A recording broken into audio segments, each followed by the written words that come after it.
할렐루야. 이른 새벽부터 기도의 자리로 나오신 여러분 모두를 환영하고 축복합니다. 오늘은 이사야 9장과 10장의 초반부 말씀으로 여러분과 은혜 나누기를 원합니다. 어제 설교에서 말씀드린 대로 북이스라엘과 아람이 연합하여 남유다를 공격하지만 남유다를 이기지 못했습니다. 결국 군비만 낭비한 이들은 북이스라엘과 아람이 아수르의 공격을 막아내지 못하고 결국 번번이 패배하는 역사로 이어집니다. 하나님은 하나님을 버리고 떠나버린 북이스라엘을 아수르라는 이 심판의 도구로 심판하셨던 것이죠. 오늘 본문에서는 하나님이 이스라엘을 어떻게 심판하셨는지 그 내용들이 나옵니다. 이 심판의 내용들을 살펴보면서 우리의 삶에는 이러한 문제들이 없는지, 우리 공동체에는 이러한 문제들이 없는지 또 돌아보게 되기를 소망합니다. 오늘 본문에는 하나님이 총 4가지 종류의 심판을 단행하시죠. 첫째는 끝까지 돌이키지 않는, 회개하지 않는 사람에게 임하는 심판입니다. 둘째는 정치 지도자 또 종교 지도자들에게 임한 심판입니다. 셋째는 굶어 죽이셔서 동족 간의 비극을 불러일으키는 심판이고, 넷째는 이 불의한 법으로 약자들을 괴롭힌 이들을 심판하시는 내용입니다. 하나씩 살펴볼까요? 먼저 오늘 본문 10절을 볼까요? 하나님이 이스라엘 사람들을 심판하심으로 그들의 터전이 망가졌습니다. 그래서 돌도 무너지고 그들이 살았던 기둥들도 무너졌던 모습이 보입니다. 그런 그들이 10절과 같이 말하는 거예요. 뭐로 대신하면 된다, 뭐로 대체하면 된다.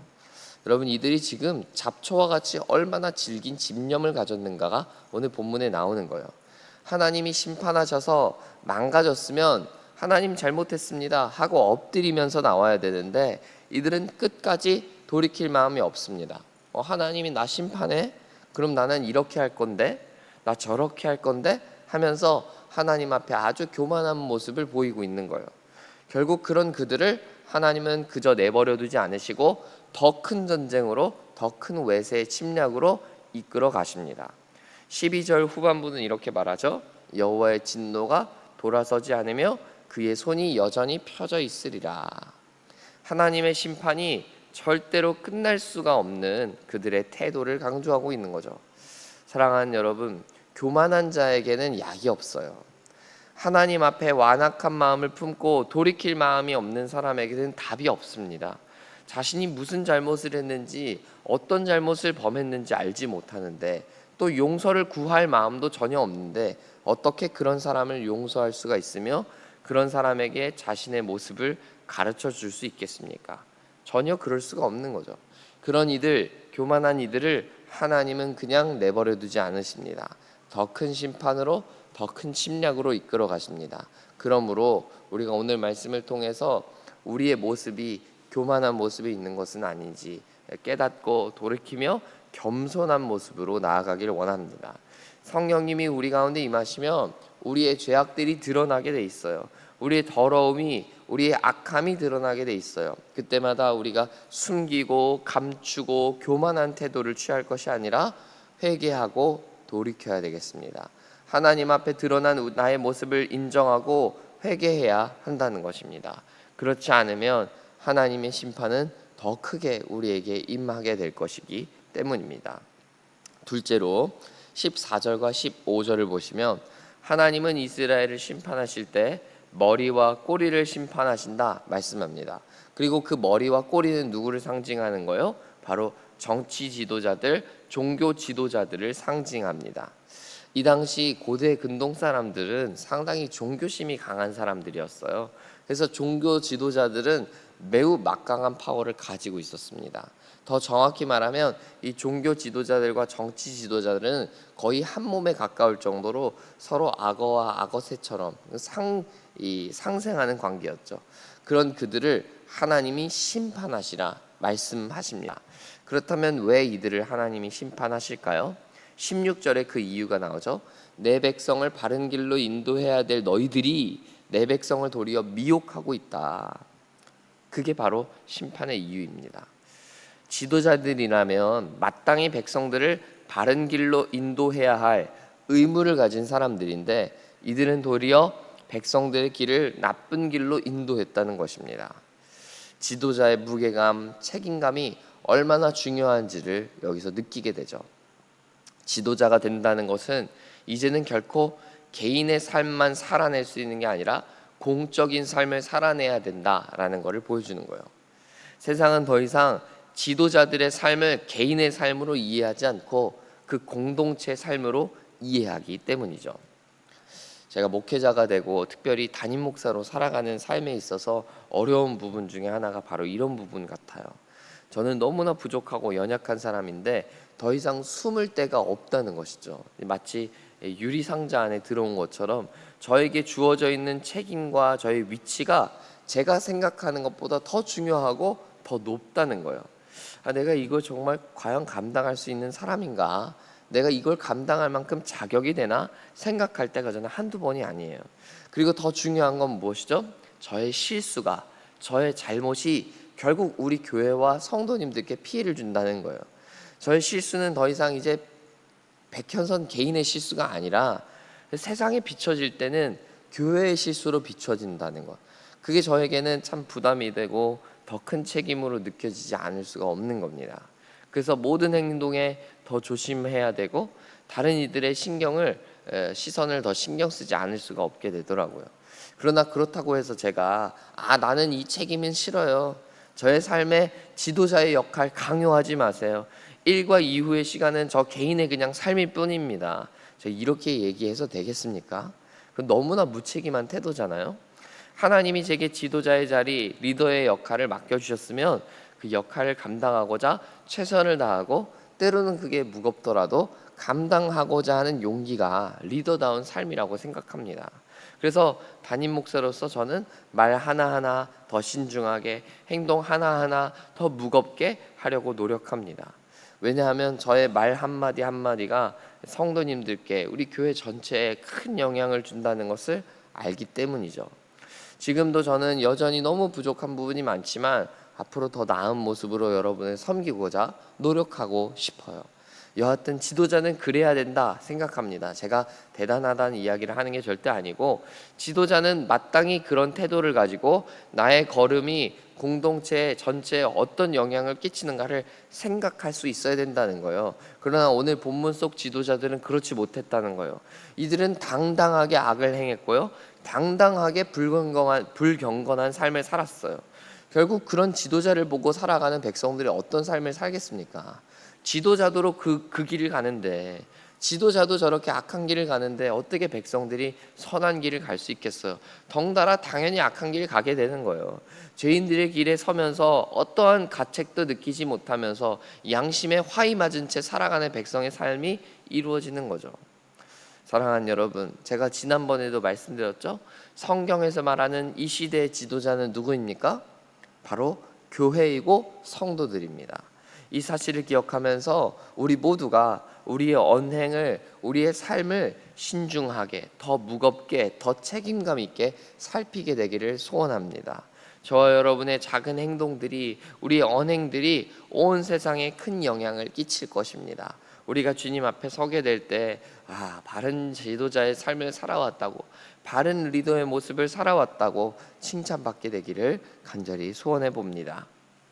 세 번째로 임하는 심판은 굶주림의 심판입니다.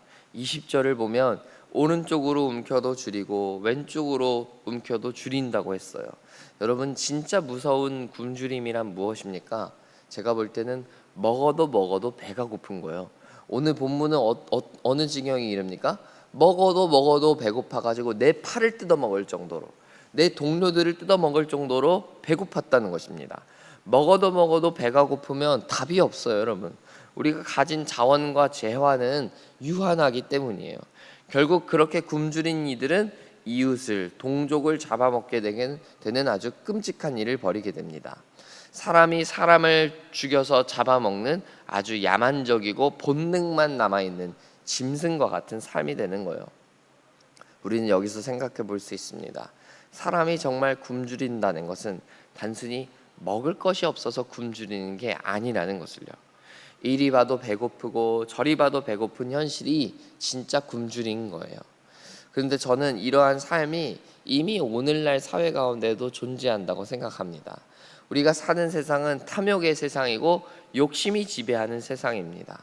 이 정도는 가져야 된다. 이 정도는 소유해야 된다. 이 정도는 먹어줘야 된다. 사람들은 내가 생각하는 욕심에 내 삶을 끼워 맞추면서 살거든요. 그래서 정말 배가 불러졌나요? 그래서 정말 만족이 있던가요? 그 정도의 집, 그 정도의 차, 그 정도의 학벌, 그 정도의 권력, 결국 그게 우리를 배불려 주던가요? 수천 년의 인류의 역사가 증명하는 거예요. 그걸로 배가 부르지를 않다는 것을요. 먹어도 굶주린다는 것을요. 저는 이런 생각을 해봅니다. 하나님이 우리를 정말 심판하시면 먹어도 배가 고프구나. 가져도 높아지고 또 높아져도 만족을 모르는 수준에 이르게 되는구나. 하나님의 심판의 저 끝은 내가 교통사고가 나고 비극을 만나는 이런 게 아니라 어쩌면 너무 많이 가지고 욕심을 내는데도 채울 수 없는 공허감에 시달리는 삶, 그런 삶, 빈곤한 삶, 그게 바로 하나님의 심판의 저 끝에 있는 심판의 내용이 아닐까 생각해 봅니다. 남들이 볼 때는 엄청나게 행복해 보이고 정말 바람직한 삶을 사는 것처럼 보일지 모르지만 그 내면에 채울 수 없는 공허감, 허탈감으로 가득 차는 것, 그것이야말로 진짜 하나님의 심판이 임한 것일지도 모르겠다라는 것입니다. 그러므로 사랑하는 여러분, 욕심에 사로잡힐 것이 아니라 우리는 오직 주님으로 만족하고 만족을 누리는 삶을 살아야 할 것입니다. 우리를 배부르게 하시고 만족해 하실 분은 오직 하나님밖에 없기 때문입니다. 우리 넷째로, 하나님은 이 사회 안에 있는 불의한 일에 대해서 심판하십니다. 특별히 연약한 사람에게 불의한 재판을 하는 법관들을 심판하십니다. 법은 연약한 사람들을 위해 존재합니다. 힘 있는 사람들이 법을 넘어서게 한다면 당연히 연약한 사람들이 가장 고통당할 것입니다. 그런데 이 고대 근동 사회에서도 그런 일이 벌어졌다는 거죠. 불공평하게 판결하고 가난한 이들의 권리를 박탈하고 힘센 자들의 뇌물을 받고 재판관들이 그 뇌물 받아서 재판하고 이런 일들이 벌어졌다는 거예요.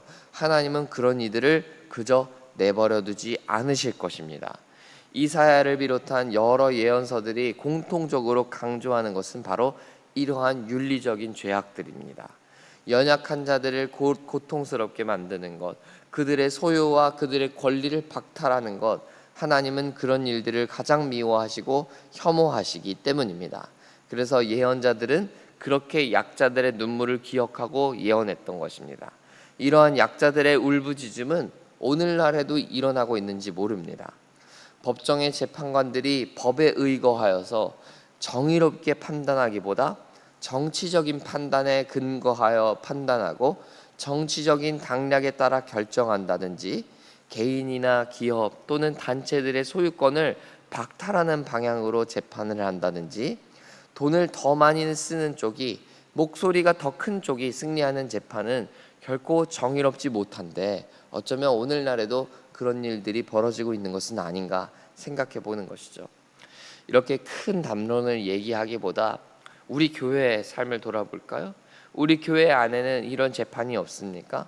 교회를 포함한 여러 공동체 안에서 소수를 바보로 만드는 거 참 쉽습니다. 한 사람 따돌려서 이상한 사람 만드는 거 우리 교회 안에서도 얼마든지 일어날 수 있고 우리가 살아가는 사회 안에서도 얼마든지 목격할 수 있는 이야기 아닙니까? 오늘 말씀이 그런 위험한 우리가 무겁게 들어야 될 말씀이라고 생각하는 겁니다. 그러므로 오늘 말씀을 통해 저는 여러분이 스스로를 돌아보고 우리 공동체를 돌아보게 되기를 소망합니다. 관계의 테두리 바깥으로 내몰린 사람은 없는지, 어려움에 처한 사람은 없는지 우리가 돌아봄으로써 그런 이들을 품어주고 돌아보고 위해주게 되는, 그래서 오늘 본문에서 말하는 심판에 들게 되지 않는 우리가 되기를 소망하는 것입니다. 오늘 설교가 좀 길었는데 정리하겠습니다. 하나님은 이스라엘을 심판하시면서 크게 네 부류 또 네 종류에 따라서 심판하시죠. 우리가 이 네 종류의 심판을 보면서 결코 남일만이 아님을 생각해야 됩니다. 우리의 삶에도 얼마든지 우리 공동체 안에도 얼마든지 있을 수 있는 일들입니다. 그러므로 이 말씀을 겸손하게 겸허하게 받는 우리가 되기를 원합니다. 그렇게 겸손한 모습을 통해서 하나님 앞에 돌이키게 되고 회개하게 되는 우리가 되기를 원하는 것입니다. 그 돌이킴을 통해 우리가 심판을 피하게 되기를 소망하는 것이죠. 오늘 본문을 보면 네 가지 심판마다 계속해서 반복해서 네 번씩이나 언급되는 문구가 있어요. 그게 무엇이죠? 여호와의 진노가 돌아서지 않는다. 표심팔이 계속 될 거다. 그런 말씀이 계속 반복되고 있어요. 돌이키지 않는 자, 회개하지 않는 자에게는 심판을 피해갈 길이 없다는 것입니다. 하나님의 심판은 돌이키지 않는 자, 회개하지 않는 자에게 임한다는 것을 여러분 기억하시기를 바랍니다. 하나님은 언제나 우리가 돌이키기를 원하십니다. 회개하기를 원하시고 죄악의 길에서 벗어나기를 원하십니다. 그 주님의 마음을 깨달아서 잘못된 길, 죄악의 길에서 돌이키는 우리 되기를 간절히 소망합니다.